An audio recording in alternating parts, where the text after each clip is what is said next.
नाम का एक गरीब किसान रहा करता था। कई दिनों से उसकी फसल अच्छी नहीं हो रही थी। उसके घर में खाने तक को कुछ नहीं था। उसकी एक बकरी थी जिसका नाम प्यारी था। हीरा को अपनी बकरी प्यारी से बहुत लगाव था। कई दिनों से हीरा के खेत में फसल ना होने के कारण हीरा के घर में अब एक भी अनाज का दाना नहीं था। देखिए जी, आज कई दिन हो गए हैं लेकिन घर में कुछ भी खाने को नहीं है। अगर ऐसे ही चलता रहा तो हम भूखे मर जाएंगे। कई दिन हो गए हैं और पेट में एक भी अन्न का दाना नहीं गया है। हाँ, ये देखिए आ गई आपकी प्यारी।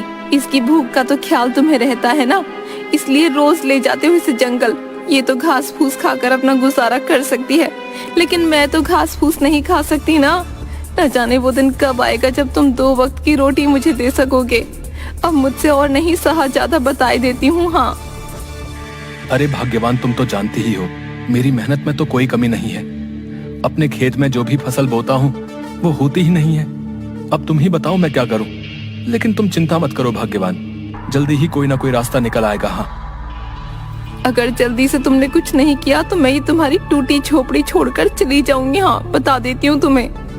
अगली सुबह हीरा अपने खेत में चला जाता है और उसकी बकरी उसकी झोपड़ी में ही बंधी होती है और काफी चिल्ला रही होती है। अरे क्या हुआ, क्यों आज सुबह सुबह इतना चिल्ला रही है? मैं कहती हूँ चुप हो जाओ। अच्छा, तो तू ऐसे नहीं मानेगी। आज तो मैं तुझे अच्छा सबक सिखाऊंगी। आज तुझे बेचकर कुछ पैसे ही मेरे हाथ आ जाएंगे। कुछ दिनों से कुछ अच्छा भोजन नहीं खाया मैंने। तू किस काम आएगी मेरे। जिसके बाद हीरा की पत्नी बकरी प्यारी को एक चरवाहे के पास बेच देती है और बदले में कुछ पैसे लेकर खुश हो जाती है। शाम को हीरा जब खेत से वापस आता है और देखता है कि उसकी प्यारी बकरी झोपड़ी में नहीं है तो वो दुखी हो जाता है। तभी हीरा देखता है कि उसकी पत्नी बैठकर खूब सारी मजेदार जलेबियां और समोसे खा रही होती है। अरे वाह वाह, बहुत ही स्वादिष्ट। वाह वाह वाह, बहुत ही मजेदार है। आज तो मजा ही आ गया। वाह वाह वाह। अरे भाग्यवान, आज इतनी सारी जलेबियां और समोसे कहाँ से आए? और मेरी प्यारी कहीं नजर नहीं आ रही है। आखिर कहाँ है प्यारी? अरे ये जलेबियां और समोसे पास वाली बिमला देकर गई है। हाँ, बड़े मजेदार हैं। हाँ, और भला मुझे क्या पता तुम्हारी प्यारी का गई होगी जंगल में कुछ चरने। अब भला यहाँ तो उसे कुछ मिलता नहीं है। जाओ जाओ, जाकर ढूंढो अपनी प्यारी को। अरे प्यारी तो कभी जंगल में अकेली जाती ही नहीं है, हमेशा मेरे साथ ही जाती है। फिर भला उसे आज क्या हुआ? जाकर देखता हूँ उसे। जाओ जाओ, ढूंढो अपनी प्यारी को। उसे बेचकर तो ही तो मुझे आज जलेबियां और समोसे खाने को मिले हैं। हाँ। न जाने मेरी प्यारी कहाँ चली गई है। मेरी प्यारी ठीक तो है, न जाने इस जंगल में कोई जानवर उसे खा तो नहीं गया। अरे प्यारी कहाँ चली गई तू? तभी थोड़ी देर बाद हीरा को उसकी प्यारी बकरी नजर आती है। वह कुछ देर हीरा को देखती है और फिर भागने लगती है। हीरा भी उसे देखकर उसके पीछे भागने लगता है। अरे प्यारी रुक तो सही, आज ये क्या हुआ है तुझे? मैं कहता हूँ रुक जा। अरे प्यारी क्या हुआ है? अरे रुक जा प्यारी, रुक जा। लेकिन उसकी बकरी नहीं रुकती और वह जंगल की ओर भागने लगती है। भागते भागते वह एक सुंदर से पेड़ के पास आकर रुक जाती है। अरे तू भी ना प्यारी, मुझे तो तूने आज डरा ही दिया था। ऐसे अकेले इस जंगल में क्यों चली आई थी? कब से यहाँ ढूंढ रहा हूँ और तू मुझे यहाँ क्यों लेकर आई है प्यारी? तभी हीरा को एक बूढ़ी अम्मा की रोने की आवाज सुनाई देती है। हीरा थोड़ा हैरान हो जाता है और आगे चलकर देखता है कि एक बुढ़िया जिसके बहुत ही लंबे लंबे घने काले चमकदार बाल होते हैं, उसी सुंदर से पेड़ के पीछे बैठकर रो रही होती है। अरे अम्मा, क्यों रो रही हो तुम? सब ठीक तो है ना? अरे क्या बताऊं बेटा, मैं बहुत ही अभागी हूँ।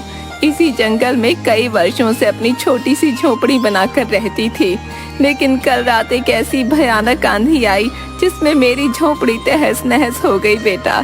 मुझ दुखियारी का इस दुनिया में कोई नहीं है। अब मैं कहाँ जाऊंगी बेटा?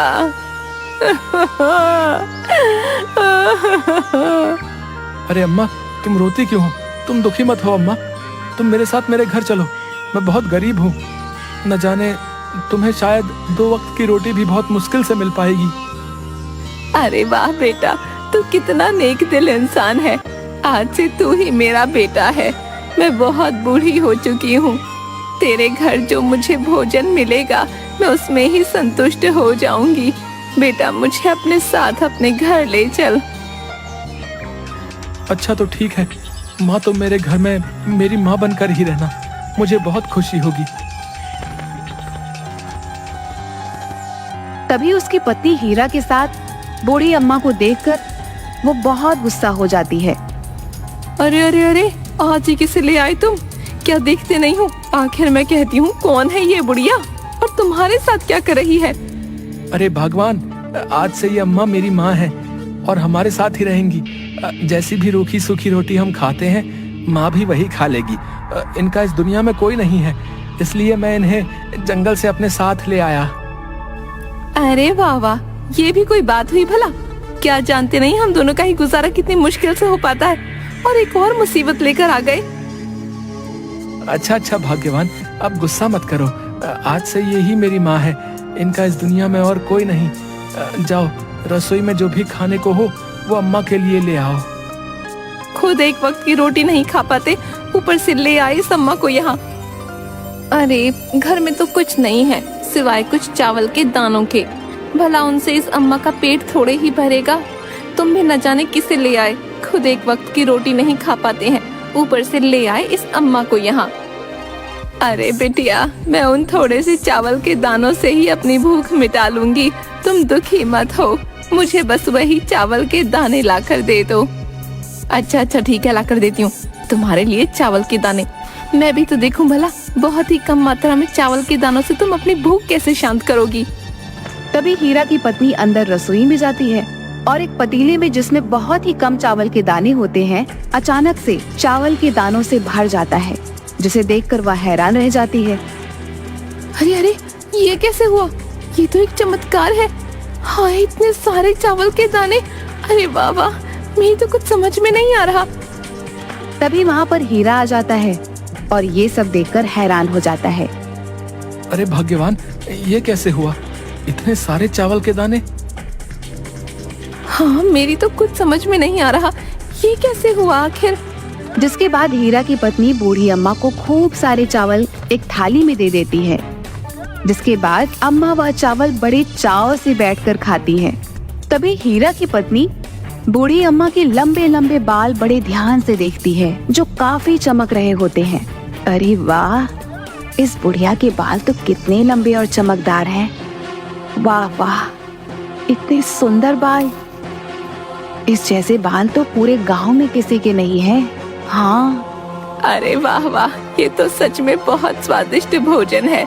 वाकई हीरा बेटा, मेरी आत्मा को शांति मिल गई। वाह वाह, बहुत ही मजेदार। आज तो न जाने कैसे ये चमत्कार हुआ और इन चावलों से हमारा पेट भर गया, लेकिन कल क्या होगा? कल कैसे हमारी भूख मिटेगी? तभी बूढ़ी अम्मा अपनी पलकें झपकाती हुई मुस्कुराती हैं। थोड़ी देर बाद जब हीरा और उसकी पत्नी सो रहे होते हैं, तभी बूढ़ी अम्मा रसोई में जाती हैं और हीरा की पत्नी भी चुपके से उठकर बूढ़ी अम्मा के पीछे पीछे जाती है। तभी बूढ़ी अम्मा के बाल अचानक से और लंबे हो जाते हैं और बूढ़ी अम्मा अपनी आंखों की तेज रोशनी से रसोई में रखे खाली डिब्बों में खूब सारा आटा, चावल, दाल सब कुछ डिब्बों में भर देती है। अरे अरे, ये क्या? ये चालाक बुढ़िया तो कोई साधारण बुढ़िया नहीं है, ये तो जादुई है। इसके बाल अचानक से इतने घने कैसे हो गए? कहीं ये जादुई चुड़ैल तो नहीं जिसके बाल लंबे होते हैं? हाय, न जाने ये मेरी झोपड़ी में किस इरादे से आई है, पता तो लगाना ही पड़ेगा। हाँ। तभी थोड़ी देर बाद बहुत तेज बारिश होने लगती है, जिसकी वजह से हीरा की झोपड़ी से पानी टपकने लगता है। हीरा और उसकी पत्नी ये देखकर घबरा जाते हैं। अरे अरे, ये क्या? इस बारिश को भी अभी आना था। अब हम क्या करेंगे? हमारी टूटी झोपड़ी में से बरसात का पानी टपक रहा है। हाय हाय, अब हम क्या करेंगे जी? मेरी तो कुछ समझ नहीं आ रहा। क्या करेंगे? इस बरसात के टपकते पानी में ही हमें रात बितानी होगी। इस बरसात को भी अभी आना था। हाय हाय। अगली सुबह हीरा जब उठता है तो ये देखकर हैरान हो जाता है कि उसकी टूटी झोपड़ी के सामने बहुत सारी ईंटें लगी हुई हैं। अरे भाग्यवान, जल्दी आओ, ये देखो हमारी झोपड़ी के सामने आखिर इतनी सारी ईंटें आई कहाँ से? मुझे तो कुछ समझ में नहीं आ रहा है। अरे अरे, मुझे तो लगता है ये भगवान का चमत्कार है। उन्होंने हमारी सुन ली जी। इन ईंटों से तुम अपनी टूटी फूटी झोपड़ी को एक पक्के घर में बदल दो। हाँ बस, और मुझसे रहा नहीं जाता इस टूटी झोपड़ी में।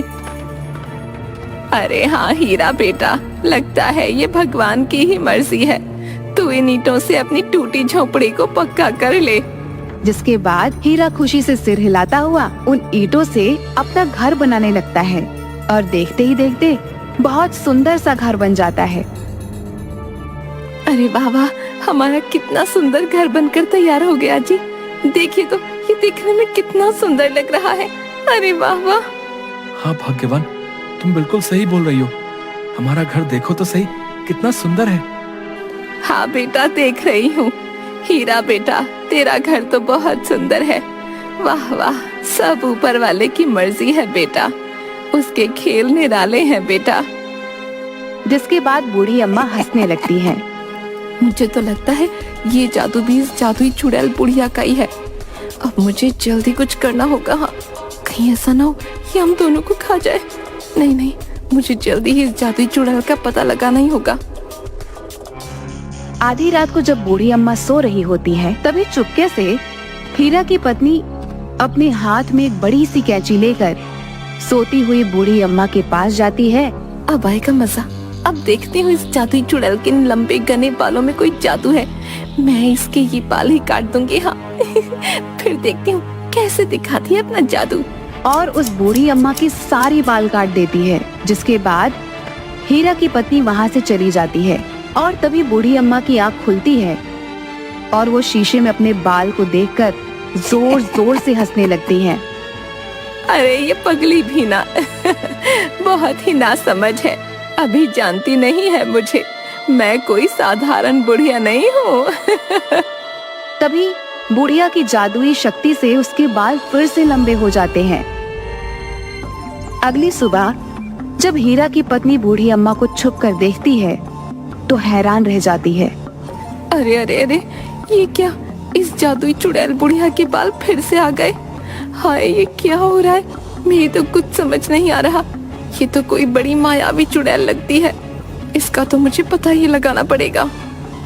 तभी आधी रात को बूढ़ी अम्मा सो रही होती है और हीरा की पत्नी छुपकर उसे देख रही होती है। तभी अचानक से बूढ़ी अम्मा अपनी आंखें खोलती हैं और बाहर जंगल की ओर जाने लगती हैं।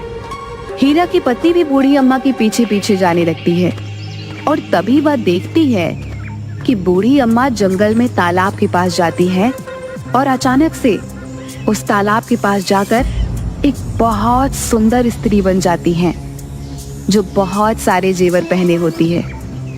और तभी तालाब में एक छवि आती है जो दिखने में बहुत ही भयानक होती है। प्रणाम रानी परी, अब आपका समय धरती लोक पर थोड़ा ही शेष बचता है। आप एक जादुई नगरी से हैं और परियों की रानी भी। जादुई नगरी को आपका इंतजार है। मैं जानती हूँ, अब मेरा मनुष्यों के बीच एक साधारण मनुष्य बनकर रहने का समय समाप्त होने को है। लेकिन जितना भी समय बचता है मैं अपने बेटे हीरा के साथ बिताना चाहूंगी। हीरा बहुत ईमानदार और नेक दिल इंसान है। मैं बहुत जल्दी ही जादुई नगरी वापस आ जाऊंगी। जी रानी परी, जो आपकी इच्छा। अब मैं चलती हूँ। जिसके बाद छवि वहाँ से गायब हो जाती है। तभी हीरा की पत्नी जो छुपकर देख रही होती है। अरे अरे, इसका मतलब ये बुढ़िया जादुई चुड़ैल नहीं बल्कि जादुई नगरी की परियों की रानी है। अरे वाह वाह, कितने अच्छे भाग्य हमारे। अब मुझे समझ आ गया, मैं इन परियों की रानी को ऐसे नहीं जाने दूंगी। थोड़ी देर बाद हीरा की पत्नी अपने घर आती है और हीरा को सारी बात बताती है। अरे मालती, तुम ये क्या बोल रही हो? क्या सच में माँ कोई जादुई नगरी की रानी परी है? मुझे तो यकीन ही नहीं हो रहा है। अरे हाँ हाँ, बिल्कुल सच बोल रही हूँ। मैंने सब अपनी आंखों से देखा है। वो परियों की रानी रानी परी है। हाँ देखो अम्मा, अब मुझे पता चल गया है, तुम कोई साधारण अम्मा नहीं हो, बल्कि एक जादुई नगरी की रानी परी हो। बूढ़ी अम्मा हैरान हो जाती है। इतना सुनते ही बूढ़ी अम्मा फिर से वही सुंदर रानी परी का रूप धारण कर लेती है। हीरा यह सुनकर बहुत हैरान होता है। अरे माँ, मुझे तो यकीन नहीं हो रहा है, ये मैं क्या देख रहा हूँ। तुमने अचानक से अपना रूप कैसे बदल लिया? ये सच है हीरा बेटा, मैं जादुई नगरी से परियों की रानी रानी परी हूँ, जो इस धरती पर कुछ दिन मनुष्यों के बीच रहने आई थी और एक ऐसी जगह ढूंढ रही थी जहाँ पर मैं कुछ दिन रह पाऊँ। उस दिन जब मैंने तुम्हें जंगल में अपनी बकरी के लिए रोते देखा, तो मुझे यह अनुभूति हो गई थी कि तुम्हारा हृदय बहुत कोमल और नेक है। इसलिए मैंने सोचा कि मैं तुम्हारे साथ ही अपने कुछ दिन धरती लोक पर बिताऊं। तुम जिस बकरी के पीछे मेरे पास आए थे, वो तुम्हारी बकरी नहीं थी। तुम्हारी पत्नी ने तो तुम्हारी बकरी को एक चरवाहे को बेच दिया था। जिस प्यारी से तुम उस दिन जंगल में मिले और अपने साथ लाए, वो मेरी माया थी। मैं तुम्हें दुखी नहीं देखना चाहती थी बेटा। तुम एक नेक दिल इंसान हो, जिसके साथ मैं कुछ दिन इस धरती लोक पर रह सकती थी। इसलिए ही मैंने अपना भेष एक बुढ़िया के रूप में बदल लिया और यहाँ तुम्हारे साथ तुम्हारे घर चली आई। हीरा यह सुनकर बहुत हैरान होता है। रानी परी, धन्य भाग है मेरे, जो आप मेरे साथ मेरी माँ बनकर रहने आई। आपको अपनी माँ के रूप में पाकर मुझे बहुत खुशी हुई। रानी परी, देखो रानी परी, तुम तो जानती ही हो, तुमने इतने दिन हमारे साथ बिताए हैं, तो मैं तुमसे कुछ मांगना चाहती हूँ। तुम जादुई नगरी से हो, मेरे पति ने तुम्हें अपनी माँ समझा है, इसलिए तुम्हें मेरी इच्छा पूरी करनी होगी। हाँ, आखिर क्या इच्छा है तुम्हारी? मैं अवश्य ही पूरा करूँगी, बताओ मुझे। तभी हीरा की पत्नी काफी सोच में पड़ जाती है और 2 मिट्टी के घड़े लेकर आती है। ये रहे मिट्टी के घड़े, तुम इन दोनों घड़ों को धन और सोने चांदी से भर दो। मैं बहुत अमीर हो जाऊंगी। हाँ, इतना धन पाकर तो हमारी सारी समस्या दूर हो जाएगी। हाँ। अच्छा ठीक है, अगर तुम्हारी यही इच्छा है तो मैं जरूर तुम्हारी ये इच्छा पूरी करूंगी बेटी। लेकिन इन दोनों मिट्टी के घड़ों में से तुम्हें सिर्फ पहले घड़े को ही छूना है, क्योंकि उसी में तुम्हारे लिए इतना धन और सोना चांदी होगा जो तुम्हारे जीवन के लिए पर्याप्त होगा। दूसरा मिट्टी का घड़ा लालच का घड़ा है। इस घड़े को तुम हाथ मत लगाना, वरना अच्छा नहीं होगा बेटी। और तभी देखते ही देखते दोनों मिट्टी के घड़ों में सोने चांदी भर जाते हैं। हीरा की पत्नी यह देखकर बहुत खुश हो जाती है। अरे वाह, इतना सारा सोना चांदी। वाह वाह, अब तो मैं बहुत अधिक धनवान हो जाऊंगी। अच्छा हीरा बेटा, अब मेरे यहाँ से जाने का वक्त हो गया है। तुम्हारे साथ कुछ दिन बिताकर मुझे आनंद मिला, लेकिन मालती बेटी, तुम ध्यान रखना, जो भी मैंने तुमसे कहा है, इन दोनों घड़ों में से केवल पहला घड़ा ही छूना, वरना परिणाम अच्छा नहीं होगा। जिसके बाद वो रानी परी वहाँ से गायब हो जाती है। अरे वाह वाह, कितना सारा धन! अब जरा इस धन से भरे घड़ों को छू कर तो देखो। वाह वाह वाह, कितना सारा धन! अब तो मैं पूरे गांव में सबसे अधिक धनी हो जाऊंगी। और पहला घड़ा उठाती है और बहुत खुश हो जाती है। लेकिन फिर हीरा की पत्नी की नजर दूसरे घड़े पर पड़ती है, जो सोने और चांदी से चमक रहा होता है। अरे वाह वाह, ये धन का दूसरा घड़ा तो बहुत चमक रहा है। अरे वाह, अगर इस मटके का धन भी मेरा हो जाए तो कितना अच्छा होगा, मैं और धनी हो जाऊंगी। नहीं नहीं मालती, ये तुम क्या कर रही हो? तुम्हें याद नहीं रानी परी ने क्या कहा था? दूसरा घड़ा लालच का घड़ा है, तुम्हारे हाथ लगाने से इसका परिणाम अच्छा नहीं होगा। ऐसा मत करो मालती। अरे तुम चुप करो, क्या देखते नहीं हो कितना सारा सोना चांदी है इस दूसरे घड़े में भी? अगर ये भी मेरा हो जाए तो मैं सबसे अधिक धनवान हो जाऊंगी। जिसके बाद हीरा की पत्नी जैसे ही वह घड़ा उठाती है, अचानक से सारा सोना चांदी काले रंग के कीड़ों में बदल जाता है। अरे अरे, ये क्या हो गया? हाय हाय हाय, सही कहा था रानी परी ने मुझे, लालच के घड़े को हाथ नहीं लगाना चाहिए था। हाय हाय, मेरे अधिक धन पाने के लालच के कारण ही ये सब हुआ। ये तुमने क्या किया मालती? रानी परी ने कहा था दूसरा घड़ा मत छूना, लेकिन तुम्हें तो सबसे धनवान होना था। देखा तुम्हारे लालच ने क्या